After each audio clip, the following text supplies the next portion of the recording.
Magandang araw at ito po ang ating panibagong update. Ayuda scam sa bagong Pilipinas? Nako po.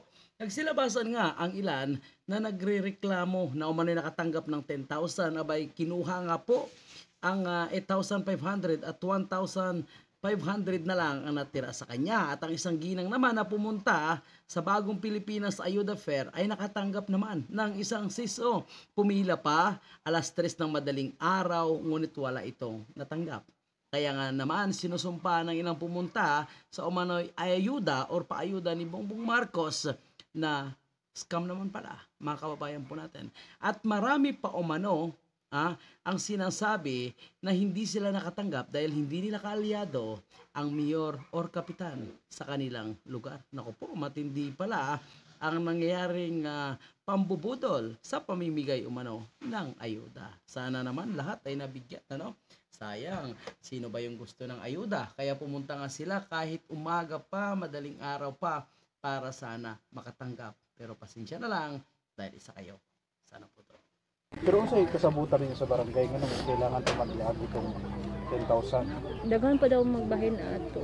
Kailangan pa nagbabahin. Pero wala kang inform. Kuan dili dito sa ako. Wala ko bagong. Dili ko to sa imuha pero Ganun pala, kaya pala kinuha yon kasi marami pa umanong maghahati-hati ng ayuda na nakuha niya. Naku po, alam ba ito ni Secretary Gatchalian ng DSWD na may mga ganitong patakaran na ang original na recipient ay kailangan niya pa hati-hatiin ang kanyang natanggap sa kanyang mga kabarangay.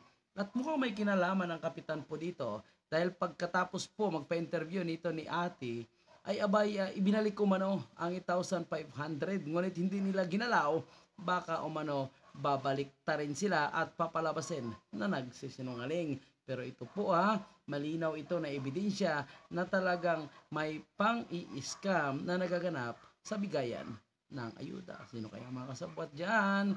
Sa Davao po ikaw nagdawat. Nga imo ang pangalan na nalista. So ang himo sa amo ang kapitan ug sa amo ang kuan, ang mga kagawan nga linawin lang po natin mga kababayan, hindi Davao City Davao del Sur po. Ito ang sinasabi ni Kagawad. Mga kababayan, pakinggan nyo. sabot mi nga para kuan, para ma-equally divided siya, tigumon tong kwarta kuanon ang 23 ka tao, mautoy pakuhaon dito, mautoy lang kuhaon tong tag 10,000 kada isa. Pero bahinon to siya sa pilato ka pensionaris, tanan nga pensionaris. Kalokohan naman. May ganun pala. Ngayon ko lang nalaman na nagbibigay lang sila ng, for example, 23 daw ang nilista na talagang allowed na makatanggap ng ayuda. Pero hindi pa mapupunta sa kanila. Paano yon? Kasi ang pagkakaalam ng DSWD ay para sa kanila yon ang ayuda na 10,000. Yung pala kukunin ng barangay at i-divide sa mga pensionaries o yung mga recipient. Mukhang kalokohan yan o baka ito ay palusot lamang ng mga barangay official, baka may mas mataas pa at na gusto nilang pagtakpan kung sino talagang humahawak at kumukontrol sa ganitong bigayan ng ayuda. Alam mo, matagal na itong sa Davao Davao del Sur, Davao del Norte, ibinisto pa nga dyan ni Gobernador Jovahib ang kanyang vice gov at ang mayor na umano'y sila ang nagpapatakbo nitong ayuda scam at umano'y mga tauhan nila yung mga nagre-recruit din. So pag ma-receive, automatic mapawasan. So yun nga yung sinasabi ni Gobernador Jovahib na posible isa sa mga dahilan kung bakit siya ay sinuspinde. Kauban na ang barangay council ato. So mao to nga gi-divide to siya ni abot og 4,375 matag usa. Kadto si Alice Villarin, igsuon ni ana ni Ani Villarin, dili man siya pwede mo dawat kay 4 piece man siya. Mo to nga gipabarugan og iyang igsuon nga dapat iyang sabuton og maayo nga ang pangalan nga gamiton niya Ann Villarin gyapon. Isip para makakuha siya. Unya iyang gisabot dito nga og makuha to niya, iya ko to gyapon ikuan, hidiga gyapon to niya kay bahinon to sa mga pansyon. So grabe ang kanilang estilo makukuha mo hahatiin pa pala. So malinaw po na yan ay isang pambubudol mga kababayan po natin. At dapat yan ay iniimbestigahan ng DSWD kung bakit nakikialam ang LGO lalo na po yung barangay sa ayuda na natatanggap ng mga recipiente. Ito pa po, si nanay nagkikwento, naku po, sinusumpa niya na itong bagong Pilipinas napakulo ngayon ni Pangulong Bongbong. Panoorin natin. Ay, ano oras ka, Diri? Alas 3 po kolin sa Alas kanyang. 3 ang kadlawon? Oo, kay siling aga pa daw. O, ano nakuha mo, ah? 6 oh. Oh. No. Kasi mali ko ganito. No. Kumuwat.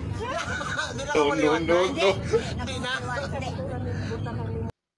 Grabe naman pang i-scam na po yan Nagpila ng alas 3 tapos natanggap ay siso lang. Baka binigyan ka man ay kahit 500 lang. Wala ba talaga nay? Ha? Ayaw pa sa Sino nga butuhan mo, ha? Ha? Si Marcos? Duterte. Kaya pala na hindi ka nakatanggap na ng ayuda. Duterte ka pala na Ang kawawa naman si nanay. No? Nagpila ng alas 3 ng madaling araw, hinakot. Samantala wala palang matatanggap. So malinaw po yan na isang kalukuhan na dapat kung mamimigay ng ayuda, pantay-pantay naman. Lalo na po yung mga pumunta, dapat binigyan lamang ng ayuda. O baka yung purpose nila nanay, o magpaparami lang po ng tao at hindi naman talaga sila kasama sa mga recipient. So kawawa naman po kung sino pa yung umaasa sa ayuda ay yung pang hindi nabibigyan. Samantala lumalabas na itong ayuda ay mukhang pakulo lamang para sa kanilang legalized corruption. Sana po yan ay maayos na ng ating gobyerno at paano kaya natin ito babaguhin kasi mukhang sila pa rin talaga yung gumagawa at ang mismong presidente po natin ang umiikot sa iba't ibang bansa para may mamimigay ng ayuda. Pero bakit nangyari yung ganitong klaseng pambubudol, panduloko sa mga tao na dapat makakatanggap ng ayuda? Kawawa naman po.